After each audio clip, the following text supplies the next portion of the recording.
Jesse Ventura and the panel are assembled. Jesse, do you think it's fair that these college kids have been asking Chelsea Clinton about Monica Lewinsky? No. I think it's completely off base. It has nothing to do with governing. I find it very interesting, Larry, that we actually impeached President Clinton for cheating on his wife and lying about it, but going to war on lies is not impeachable. That just boggles my mind. Do you see hypocrisy there, Amy? No, I think they're very separate issues. But getting back to the point of Chelsea being asked these questions by college students, I'm surprised it hasn't happened sooner. College kids are a tough crowd. The fact that she's been to 70 campuses and only recently has been asked about this. And I thought that her response to it was not wise. When she said that it's none of your business, Bill Clinton's impeachment was everybody's business. It dragged this country through a terrible crisis. And so I thought that Hillary's answer, unfortunately, opened the door for her to continue being asked that question. Larry, can I interject Lisa, here? What crisis? Lisa, and then you. Lisa? Can I just interject respectfully to Amy? I just wholeheartedly disagree with that, and I think it's honestly short-sighted. You know, I was there back in the White House when we talked to the press about the privacy around Chelsea Clinton, and it's a great, I think, untold success of the relationship between the media and Chelsea Clinton, and the fact that they've, by and large, let Chelsea Clinton lead a normal life, as normal a life as possible in the spotlight, but they've respected her zone of privacy, which was her parents' wishes. And if I may, you know, to ask her about the Monica Lewinsky situation, which is not relevant to this election, you know, I thought she had every right to say what she said. It is personal. It's a family issue. Lisa, she was not being asked about her personal feelings, and she is campaigning on behalf of her mother. She's not an election issue. She is inserting herself in this and I campaign. think Governor Ventura would agree. On behalf of her mother. It's not an election issue, Amy. It's not an for you it isn't, but for other voters it is. Maybe for you. Major issue. Kevin, what do you think?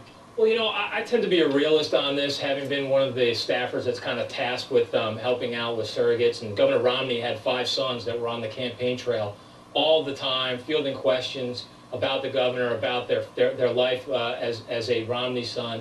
And I used to tell these guys, you know, you have to be prepared for every single question. Many of them will be out in left field, and many of them will be inappropriate. You have to be prepared for the inappropriate questions.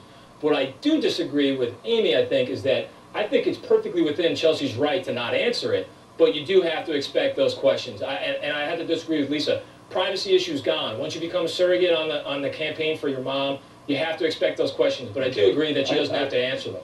Before we get Jesse's response, I want David's thought. David? I just think Chelsea Clinton has been one of the great assets of Senator Clinton's campaign. She's campaigned her heart out with dignity and class, and I think she shows that every day on the campaign trail. I just wish Barack Obama had a daughter that age so they could go out. Why did you get so ticked? I don't get ticked, Larry, but you know, how would that person feel with Romney if I was in the crowd and asked why 5 of his sons weren't over serving in Iraq? You know what? That's a great point, Governor. Governor, that is a great point, because you know what? That actually happened. That actually happened, and the governor answered it. And what answer did they give? It doesn't matter. What answer did they give? They had more important things to do, like Dick Cheney said back in Vietnam. We have in this country, we have a volunteer army. We have citizens in charge of our volunteer army. Come on. That's the way that this system is. Come on. Now here's the difference. The question that was asked was an appropriate question. It was an appropriate question. They answered it appropriately. Now you may disagree with the answer, but they had the right to ask it.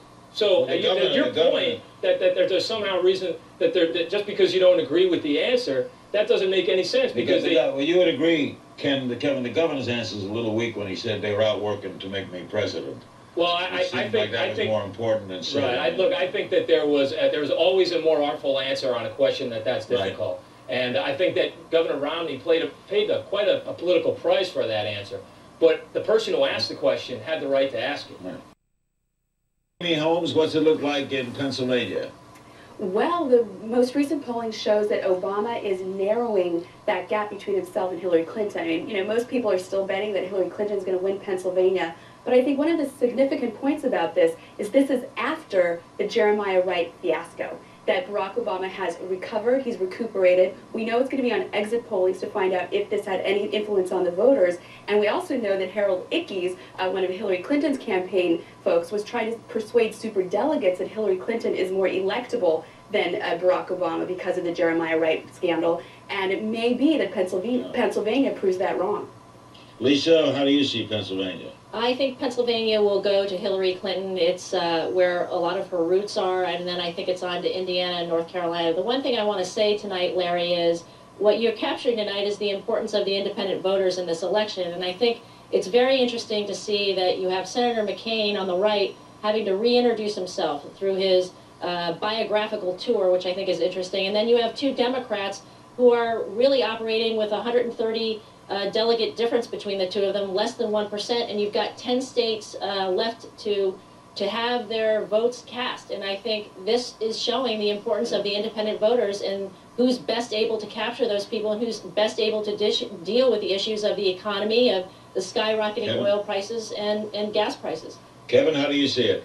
Well, first, I think on Pennsylvania, the expectations game couldn't be set up better for Barack Obama. You know, a couple of weeks ago, we saw Hillary Clinton with a 20-point lead. That's beginning to narrow. As they begin to pour more money into ads in places like Pittsburgh and Philadelphia, we're going to see it get closer. If it becomes close enough that Barack Obama can win a moral victory, even though he doesn't win the state, it'll be interesting to see. But Lisa's absolutely right.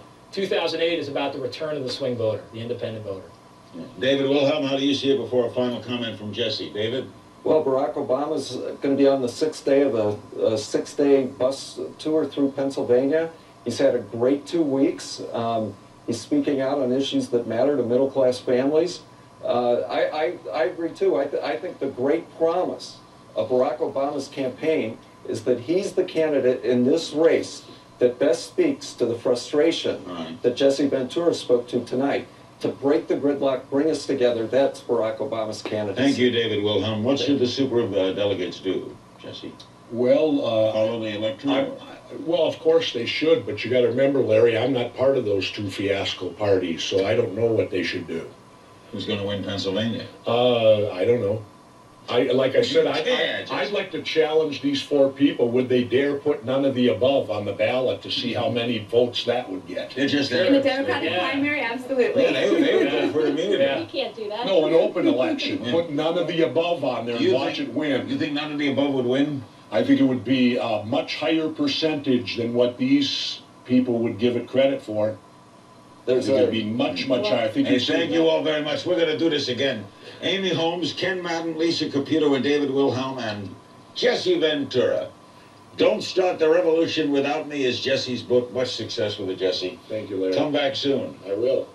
Should Jesse Ventura run for president, there's still time to cast your vote at cnn.com/Larry King. Right now, get this, 85% say yes.